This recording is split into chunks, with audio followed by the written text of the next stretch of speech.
Om Shanti. From today onwards, we will be starting a new series, The Voice of God. And in that, we are going to take every day some new topic. So, today's topic is One Father and None Else. So, we'll begin this series with this topic, One Father and None Else. We have often heard in Murli, Baba has said this many times, have all connections with one, have all relationships with one, have all attainments from one, love one, remain lost in one, remember one Father, have all your dealings with one, all your heart's love should go only to one Father. And we have been taught this chapter of one, lesson of one, or the power of one. So, this morning I was thinking on this, what does it mean when Baba says, one Father and none else, ek baap, dusra na koi. This is a statement which is a very celebrated statement in most of the Sakar and Avyakta Vanis. So, we'll try to understand this, what it is exactly. Each and every Brahmin soul is connected to one Father, and Baba knows each and every Brahmin soul. But when we say that, and as every Brahmin say that I have only one Father and none else, but what are the deeper meanings of it? When we say it, what does it mean? Or what efforts, Purusharth, one should make in order to come to this stage? So we'll see some points regarding this. The first thing is acceptance. We'll see about 21 points. So the first thing is acceptance. Have I accepted in my heart of hearts that I have only one Father and none else? Do I really think that I have only one Father, I have only one beloved, and with that one I have all the relationships? All my wanderings will stop when I come to this conclusion that I have nowhere else to go. I have to wend my path only to this goal. So first thing in this is deeper acceptance within. This can be turned into an yoga experiment where somebody can sit in front of Baba and start contemplating on each and every point, and this itself will become an yoga. So the first thing to ask oneself is, have I accepted it really, that I have only one Father, I have only one beloved, I have only one comforter of the heart, I have only one sustainer, I have only one Father, I have only one teacher, I have only one Guru, I have only one Redeemer, I have only one guide, one coach, one tutor. He is the only one who is my boatman, who is my laundryman, who is my businessman, who is my everything. Right from the architect, right from the sculptor of my life. He is the one who is my soul mechanic. He is the Yogacharya. I have all bonds, all relations, all bearing with him. So, the first thing to think, to contemplate, to cogitate, to reflect in silence is this: accept. I accept that you are the only one. I accept that you are the only Savior. I accept you are the only one who is the giver of, bestower of happiness and remover of sorrow. I accept that you are the only one who has come for me. So deep level of acceptance. Deep stage of acceptance. Unless and until we accept it within our heart, progress is not possible. So first is this. Second thing is believe in this. First is accept this statement. We are thinking about what we are going to do with this statement. So first is accept the statement. Second is believe. Believe in this statement. Believe that He is the only one who is mine. Believe that He is the only one who has come for me. Believe that He is the only one who can help me. I have sought human help, assistance.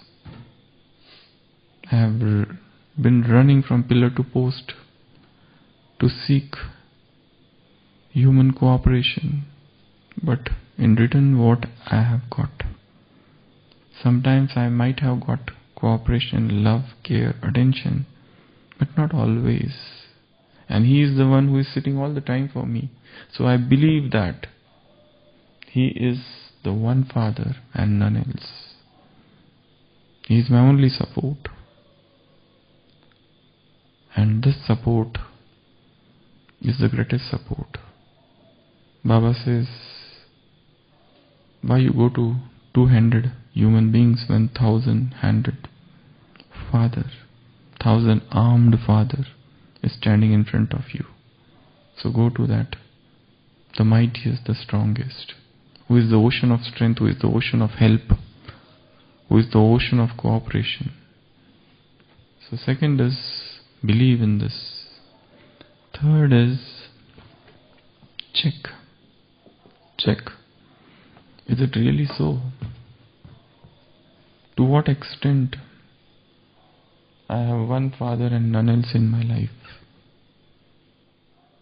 Or I have given place to so many others? This is self-checking. Or is it just a theoretical, or it has really become practical? Am I missing someone else other than the Father?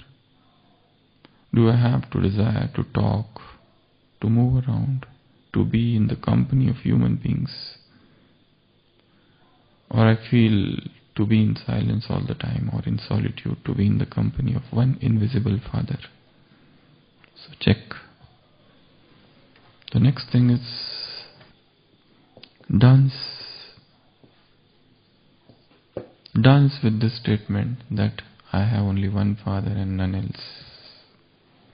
This is the moment of celebration, joy, ecstasy. This is the moment of festival that Father has become mine, and I will not allow anyone else to enter the recess of my heart. Let His light fill me. Let His power remain over me. So I dance in joy, in bliss, in happiness. The moment this statement comes in front of my eyes. So when you sit in yoga, just bring this statement, one Father and none else, and there would be surge of happiness. Your mercury of happiness will start soaring up. So this is dance. Then empower yourself with this statement. This statement is very, very powerful. So you can empower yourself with this statement that I have only one Father and none else. Because the one Father is the Almighty. He is the highest authority on this world. None can be compared to Him. And in Him is included everything. When He is there, everything is there, and when He is not there, nothing is there. There's one English author, Emily Bronte. She has said somewhere in one of her poems, she says to God, though suns and universe cease to be, though suns and universe cease to be, though suns and moons are gone, and thou art left alone, every existence would exist in thee. No matter if everything else is destroyed on this earth and you are left alone, everything will still exist in you. This is she saying for God. Though suns and moons were gone, and suns and earth, planet, everything is destroyed, and He is the only one who is left. So everything will exist in Him still. So He is the one who is the ocean of power. Baba uses that word for Himself. I am the ocean of power. So when I say this statement, automatically I feel powerful. I feel recharged. I feel energized. Our Rajyoga is in fact spiritual re-engineering. We remodify ourselves. This is Rajyoga is spiritual rejuvenation. Rajyoga is spiritual renovation. Rajyoga is spiritual metamorphosis. Rajyoga is spiritual transformation. So, the moment you say that, I have one Father and none else, automatically you are filling the soul with power. Because remembrance of human beings undermines the soul. And remembrance of the Supreme elevates the soul. The more one remembers human being, thoughts of expectations, frustration, depression, non-fulfillment of desires come.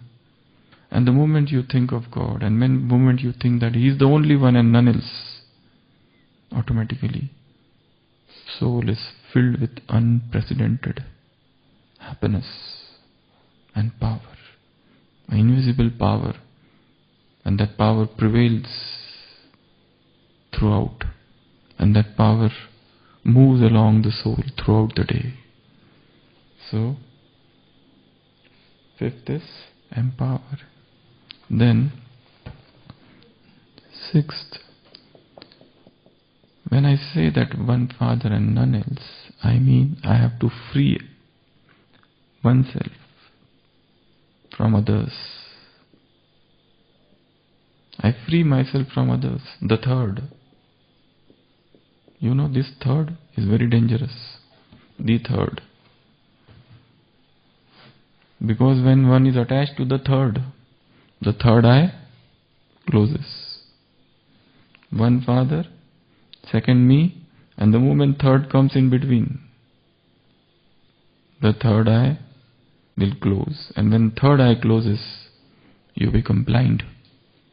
And when you become blind spiritually, you see bodies. And when you see bodies, you are attracted to bodies. And when you are attracted to bodies, body consciousness comes. And when body consciousness comes, vices percolate. And when vices come in, it leads to the downfall. A sudden downfall. Chaknachur, in today's Sakar Murli Baba said, if you climb, you become Badshah. If you fall, you are shattered to smithereens, pieces.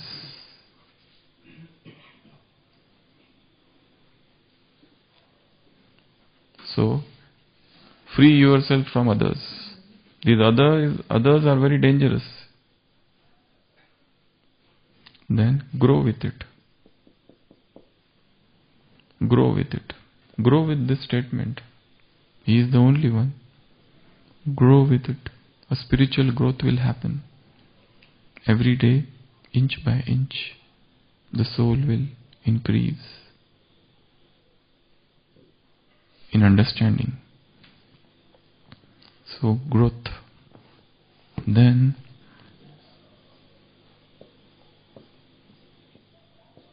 hide in it. Go and hide yourself in one Father, in this statement. It's a very good statement. I have only one Father and none else. And I go and hide myself in Him. Baba has said many times, whenever there is an attack of Maya, become underground. Just as when the bomb is thrown, those military people, they go underground. In the similar manner, when the Maya attacks you and you are afraid and you don't understand what to do, go underground. So, it's a place to hide. This statement itself is a place to hide. I have only one support, canopy, protection, fortress, armor, shield, and none else. So automatic protection happens. So then I imbibe this, inculcate it. I have only one Father. What dharana is necessary for me to come to this conclusion? What principles, what virtues, what siddhant, what else I should do, what tenets, what laws, what principles should be there in my life? What direction should I follow? What Srimad should I go with? So imbibe this. I. Then J. Jump into any circumstances, any danger with this statement and you will be saved. I have only one Father. Nothing is going to happen to you. Even if you jump from a cliff with this statement, don't jump, but nothing is going to happen. That faith, that power is there in this statement. So jump from anywhere and you are safe. Your life is guaranteed because He is the safeguard. He is the bodyguard. He is the watchman. He is the one who looks after you. He is the caretaker. And this is the power of truth. In recent conference which I attended, there one speaker said there are 5 satyagrahis in history, and one of the satyagrahi, he said, was Prahlad, because he was practicing satyagraha. His father was inflicting pain and torture and atrocities, and he was calm and quiet. So that was the first satyagrahi, he said. In that way there were some other also. So jump. After that, know this statement. Know this statement. What does it mean when I say? What is the deeper meaning of this? When I say one Father and none else, what are the deeper meanings? Try to know the meaning of this statement. Then L. Learn to listen the voice of God. What He says. When I say that I have only one Father and none else, I must learn to listen His voice. What He says, what He has to say, whom He is saying this, what does He mean? All things I should know. Whatever directions He gives, I have to immediately follow it. Today in blessing, Baba has given a good drill which you have to do throughout the day. Going up and coming down, going up and coming down, going up and coming down. You should not wear tight clothes, otherwise they are very difficult to take out. Put on light clothes, loose clothes, cloth off these all worldly entanglements. So then M. Motivate yourself. This is a statement that motivates you. It's a source of motivation. Then nourish it. Nourish it in your heart. Nurture it. Nourish it. Let this statement go deep within. You have to nourish this statement. Then obey the order. This is an order of the Father. Take it as an order. When Father is saying, I am the only one and none else, it's an order. So obey the order. So obey. Then purify yourself with this statement. This is the statement that purifies you from all the impurities of the third, of the other, of the external things. Because when only one is settled in the heart, no impurity can come. So this statement helps you to purify yourself. So purify. Turn this entire thing into yoga experiment. Remember each and every word and statement. And repeat, keep on repeating this again and again. And you will find that automatically your yoga is connected. P, Q. Then Q. Q is question yourself. Question yourself. What two questions? If third comes, what will happen in my life? What are the expected disturbances after coming of the third? What are the expected disturbances? Arvind bhai? Father and I. And third has come now. First, third eye closes. Then, what happens? Restlessness. Then, mind is wandering, is diverted. Then, what happens when third? Unfulfilled expectations. Then, desires, expectations, concentration. Loss of concentration is a very important thing. For knowledge, more than time, you need concentration. It's not that if somebody is given a holiday of one day, he will learn all the Avyakta Murlis. It's not like that. It's all about concentration. It's all about focusing on the one. It's all about the power of one. It's all about the power of concentration. The moment you are linked with one, you are fully focused, and in very small time, you can churn and you can bring out the butter from anything. So that is the power of concentration. So the moment the third comes, question yourself on this, what will happen? So Q. Then R. R is, keep on recall it again and again. Recall it again and again. What to recall? One Father and none else. Keep on recalling, reminding. You say it, recall or remind yourself again and again. Then S. S is save it in your heart. Just as in any file or folder. First this is the statement and you have to save it. So go to the save or save as and save it in the folder of the heart. But you should know where it is saved. When you keep on searching where it is. So save it properly. S. Then T. Teach it to others. The best way to imbibe, to learn oneself. If you want to learn something, start teaching it to others. In the process of teaching, you start becoming the embodiment. This is how much now? 20? 21? 21. This is last, no? This is 21. 21. You. So, what you have to do? When I say that I have one Father and none else, I must use Him. Baba says, use me. I have come for you. Why don't you use me? I am sitting all the time. Free? Not free. He has many works to do. So, these are some of the statements one has to remember while interpreting this Om Shanti.